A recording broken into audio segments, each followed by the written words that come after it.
বাংলাদেশের বিদ্যুৎ খাতে বিনিয়োগকারী ভারতের আদানি গ্রুপ দেশের প্রধান উপদেষ্টা মোহাম্মদ ইউনূসের কাছে একটি চিঠি পাঠিয়েছে বলে জানা গেছে। চিঠিতে বিদ্যুৎ সরবরাহ প্রকল্পের পাওনা হিসেবে ৫,৫০০ কোটি টাকার বকেয়া পরিশোধের দাবি জানানো হয়েছে।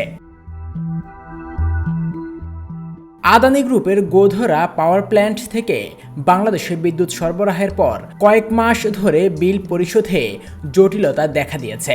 বিষয়টি নিয়ে বাংলাদেশের বিদ্যুৎ উন্নয়ন বোর্ড পিডিপি ও অর্থ মন্ত্রণালয়ের মধ্যে সমন্বয়ের অভাব দেখা দেওয়ায় আদানি কর্তৃপক্ষ সরাসরি প্রধান উপদেষ্টার দৃষ্টি আকর্ষণ করেছে।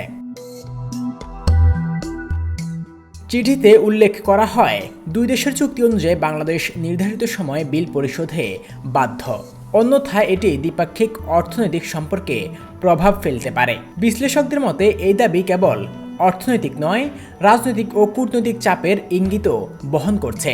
অন্যদিকে সরকার ঘনিষ্ঠ সূত্রে জানায়, বিষয়টি গুরুত্ব সহকারে পর্যালোচনা করা হচ্ছে এবং যাচাই শেষে প্রয়োজনীয় সিদ্ধান্ত নেওয়া হবে।